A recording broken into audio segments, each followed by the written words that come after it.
السلام عليكم ورحمة الله وبركاته. احنا هنا منطقة اسمها حدائق الأهرام في جيزة. فيها بوابات كتير. ما شاء الله 3 4 بوابات كده، وفي شارع اسمه شارع الجيش اللي هو آه كله عماير وفلل، مكان حلو قوي. منطقة جميلة على فكرة. بس أنا بوريكم إن مش في كل مكان المحلات بتقفل، لا في محلات فاتحة عندهم غير وسط البلد وغير المحلات مثلا اللي هي بتبقى في المهندسين ومدينة نصر، كلهم بيلتزموا بالمواعيد. لكن الأماكن دي لسه المحلات فاتحة فيها وشغالين عادي جدا، محدش بيقول لهم حاجة. حاجة غريبة قوي. في تفرقة حتى في الأماكن والمناطق. شايفين احنا عندنا مثلا في أماكن محلات بتقفل بدري خالص، ما بتقعدش الساعة 10، يعني الساعة 10 يا إما غرامات بقى ومشاكل، يا اما مخالفات، يا اما قفل محلات، حاجات كده كتير بتحصل. شايفين المحلات فاتحه ازاي؟ وحاليا الساعه 12 الا ربع مساء. شايفين كل المحلات فاتحه بلا استثناء يعني. طب فين الحي في اللي بيقولوا ده؟ محلات الاكل كلها فاتحه. شايفين مفيش حد قافل خالص نهائي. اشمعنى بقى في وسط البلد، واشمعنى في مدينة نصر، واشمعنى في المهندسين لازم يلتزموا بمواعيد معينة لقفل المحلات؟ زي ما انتم شايفين كده المنطقة دي مش جديدة قوي، لا هي بقالها فترة. بس هي منطقة حيوية مليانة سكان، فيها سكان كتيرة قوي. شايفين حتى بتاع العصاير والمخبز. احنا عندنا على فكرة الأفران بتقفل الساعة 10، في أماكن الفرن بيقفل الساعة 10، في سوبر ماركت برضه في كل المحلات فاتحة عادي جدا، مفيش أي مشكلة بالنسبة لهم. المنطقة دي حلوة، الأسعار فيها معقولة قوي. كنا والله الأول كانت الشقة هنا ب 400,000 و 500,000. النهاردة الشقة بقت بمليون و300 ومليون و500 ومليون و800. صحيح متشطبة، وفي 100 متر وفي 120 وفي 130 وفي 140 متر. في حاجات حلوة قوي، هي كلها بصراحة جميلة، نضيفة، الشوارع كلها واسعة، منطقة حيوية بالسكان، محلات بقى وفلل وشقق، وكلها متشطبة سوبر سوبر لوكس يعني.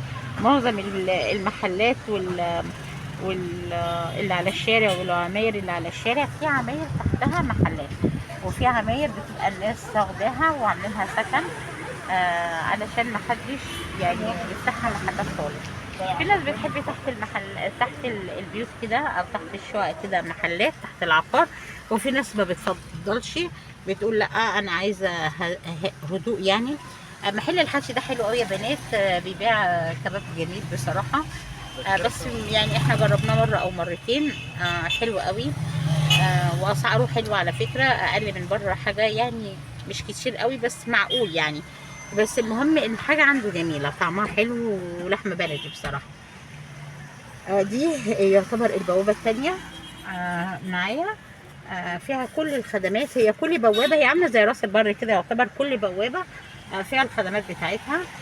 كل بوابه فيها صيدليه، وفيها ماركت، وفيها محمصه، وفيها فرن عيش، وفيها اللي هو حاتي، وفيها بتاع سمك، وفيها بتاع لحمه. كاننا في راس البر، كل مكان فيه الخدمات بتاعته، كل بوابه فيها الخدمات بتاعتها. مفيش بوابه مختلفه عن التانية، وكلها برضو سكنيه. بصراحه حلوه جدا المنطقه هنا. وزي ما قلت لكم اسعارها بتتراوح، هي كانت ارخص من كده بكتير السنه اللي فاتت واللي قبلها. اسعارها دلوقتي غليت قوي، علشان برضو الخامات عليت والاسعار ارتفعت زي ما انتم شايفين. في كمان خضري وفي فكهاني، في كل حاجه يعني، اي حاجه بتحتاجوها انتوا هنا بتلاقوها يا بنات.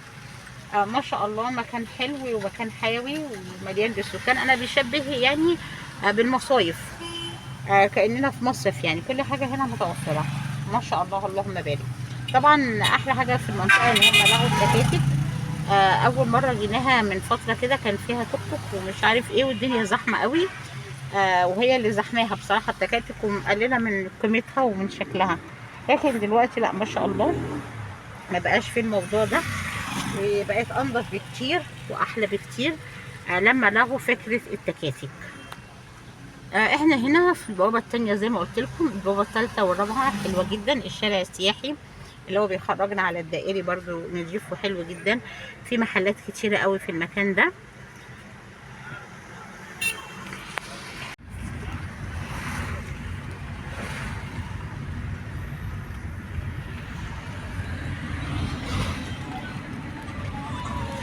اه شايفين كل المحلات فاتحة زي ما انتم شايفين كده. طبعا عشان منطقة مليانة سكان فبيسمحوا لهم تقريبا، او الحي ما بينزلش هنا يعني.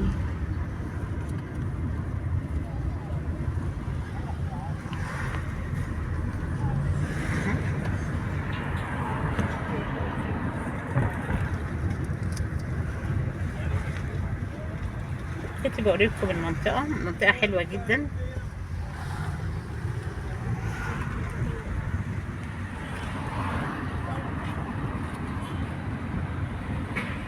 مسلية يعني، اي وقت تنزلوا تلاقوا كل طلباتكم موجودة. شايفين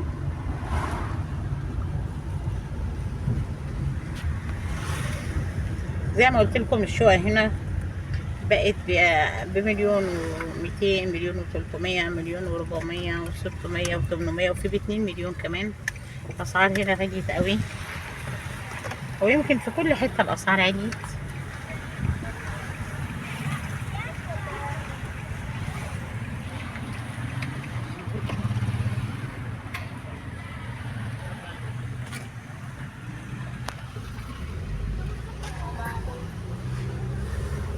حاجه غريبه ان كل المحلات فاتحه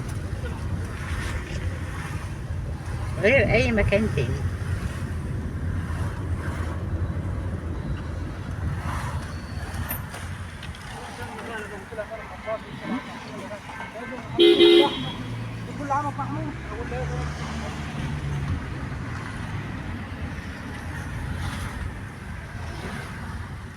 دي اسمها حدائق الاهرام. في كمان بره البوابات محلات زي اسماك وادي النيل وبيتزا هات وكنتاكي وماك.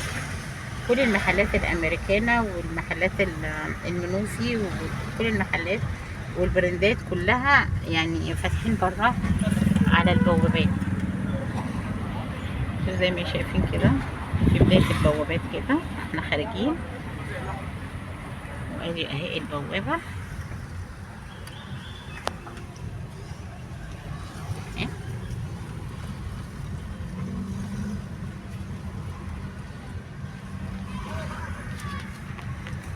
كل بوابة ليها اسم، في حورس وفي خوفو، كل بوابة ليها الاسم بتاعه. تقريبا هنا بقى المواصلات دايما متوفرة اللي ننزل أي مكان.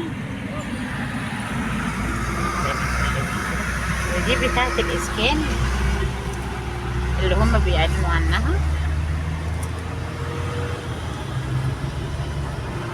عماية بتاعة الشمال 95 متر.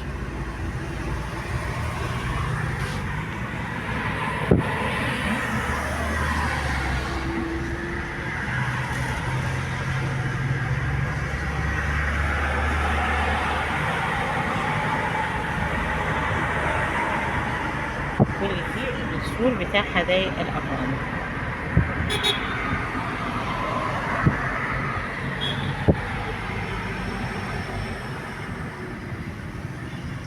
ده طبعا هناخد الطريق الدائري.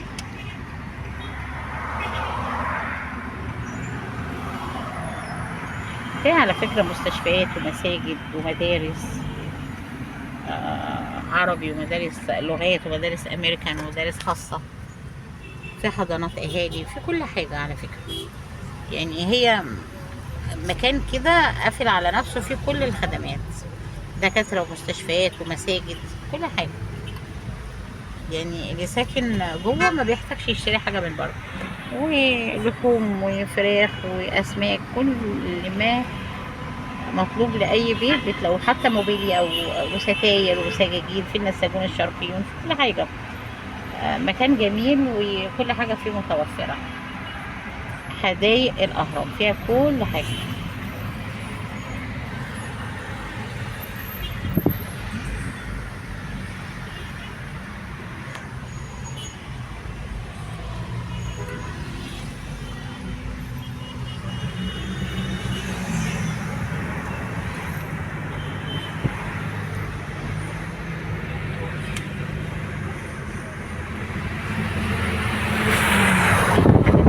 عليها. كل المحلات موجودة، وفيها أماكن للقعاد وفيها كافيهات اهو. يعني اللي يخرج دقيقتين في بلبن اهو، اللي يخرج دقيقتين من المكان اللي جوه، مثلا الكومباوند اللي جوه، ويخرج يلاقي كل الحاجات اللي هم عايزينها. حتى ممكن يتفسحوا ويقعدوا في عربيات شاي وعربيات قهوة، زي أي مكان ممكن الواحد يتعايش فيه، وأسعاره مش غالية بالنسبة للفسح وللخروجات. في كمان نادي حلو قوي جوه، عائلي اجتماعي، في أنشطة كتيرة جدا. بصراحة مكان جميل، حدائق الأهرام كامل متكامل من كل الخدمات. يا رب أكون وفيت وكفيت كده، واديت لكم نبذة بسيطة وسريعة عن حدائق الأهرام والمحلات اللي فيها والأماكن اللي ممكن تخرجوا وتتفسحوا فيها وتقعدوا فيها. ما تنسوش بقى تشتركوا لي في القناة وتفعلوا الجرس وعشان يوصلكم إن شاء الله كل جديد. كانت معاكم عالم جليلة، سلام عليكم.